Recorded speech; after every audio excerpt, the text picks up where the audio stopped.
저희가 뭐 사전에 좀 조사를 했었는데 실제로 전세 사기 피해자라고 말씀하시는 이제 분이 있었어요. 사연을 보내주신 분이. 그래서 오늘 그 이제 그분과 한번 라이브로 한번 법률 상담을 해볼까 합니다.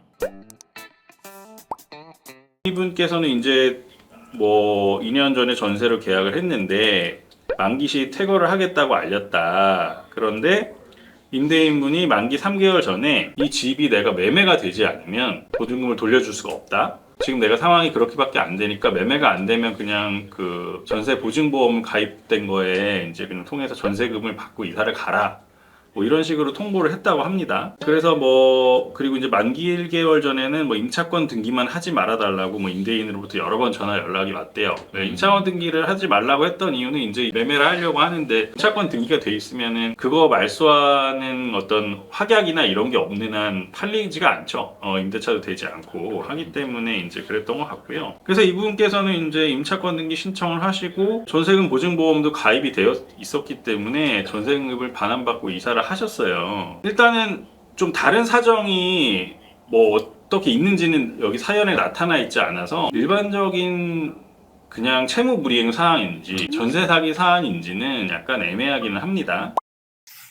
아무튼 그래서 이분께서는 이제 본인의 피해 상황을 이제 정리를 해주셨어요. 그래서 첫 번째로 임차권 등기하고 보증보험 서류 뭐 이렇게 접수를 하느라고 개인 연차를 4일을 사용을 했다.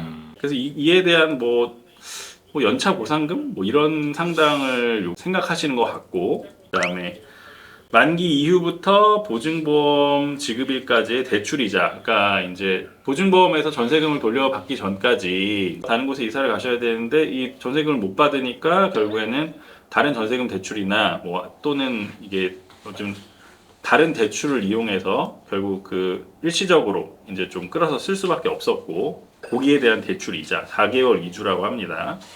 그 이자를 이제 지급받을 수 있느냐. 그리고 임대인이 이제 돈을 이제 못 주겠다 이렇게 이제 말씀을 한 이후에 이제 수면 장애가 발생하셨대요.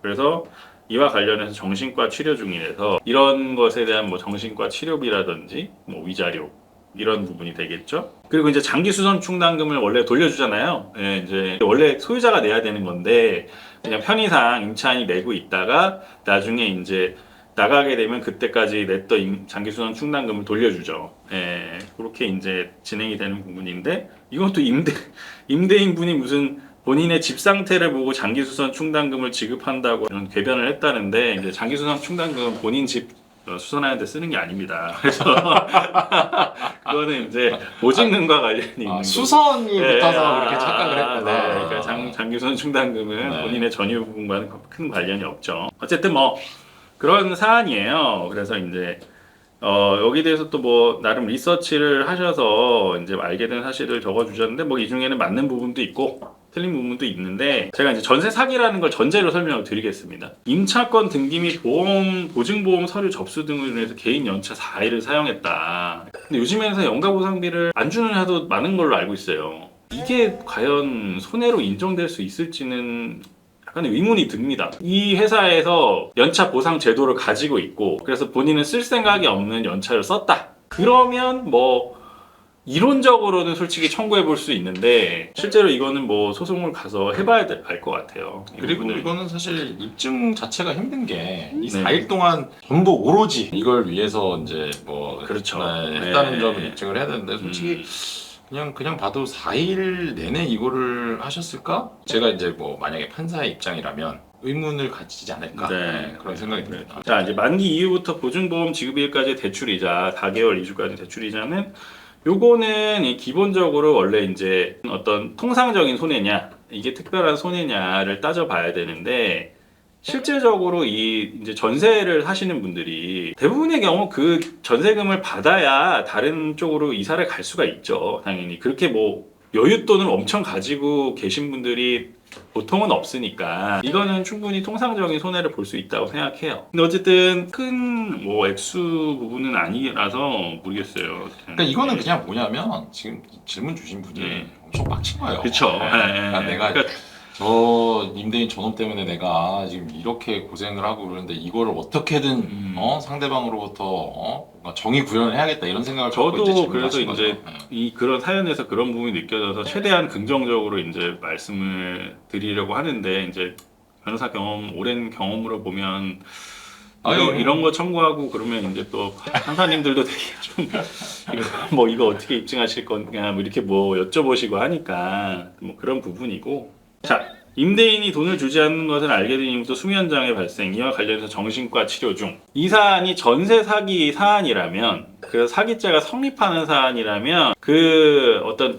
민사상 불법행위가 되거든요. 그러면 이런 불법행위로 인해서 이런 수면장애가 발생하고, 이건 인과관계 입증이 중요하겠죠. 되게. 근데 이제 그 전까지 없었다가 그 통보가 온 날부터 이제 뭐 정신과 치료를 받으시고 뭐 장애가 오고 그런 진단을 받으셨다면 어느 정도 이제 보상을 받을 수 있는 부분이고, 그로 인해서 정신적 충격을 받으셨다면 위자료 청구할 수 있어요. 근데 이거는 전세 사기일 경우예요. 그리고 제가 한 말씀 덧붙이면 이제 김 변호사님 얘기한 거는 이제 진짜 원론적인 얘기. 실제로 이제 소송에 가면 사실은 이런 재산적인 손해가 발생했을 때 위자료까지 인정되는 케이스는 거의 없어요. 그러니까 이거 이제 위자료까지 덧붙여지는 건 뭐냐면 이제 다쳤을 때 그런 경우 이제 교통사고라든지 이런 경우에는 재산적 손해 플러스 이제 육체적인 손해가 발생했기 때문에 위자료를 이제 청구하면 받을 수 있는데 이런 금전, 재산적인 피해가 발생한 거잖아요. 이런 경우는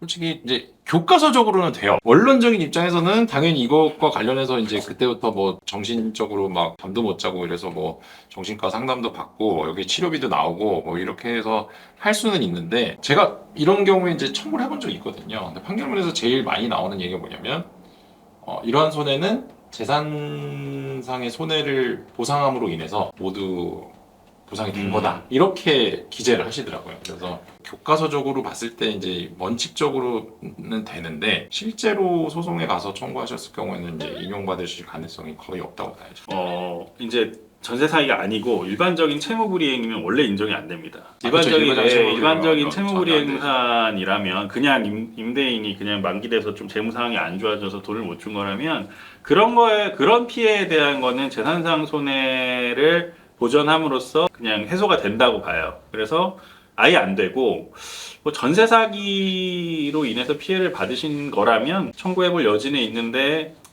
우리나라에서 위자료라는 게 정말 인정이 안 됩니다. 그래서 네. 자, 수면장애 발생해서 정신과 치료 요것도 일반적인 채무불이행이면 어려울 것 같고요. 전세 사기가 이제 성립해서 한다고 하더라도 쉽진 않을 것 같아요. 예. 마지막으로 이제 장기수선 충당금은 아까 뭐 얘기했죠. 그냥 당연히 줘야 네, 돼. 당연히 그냥 편의상 대신 내준 거기 때문에 당연히 그거는 돌려줘야 되는 돈이죠.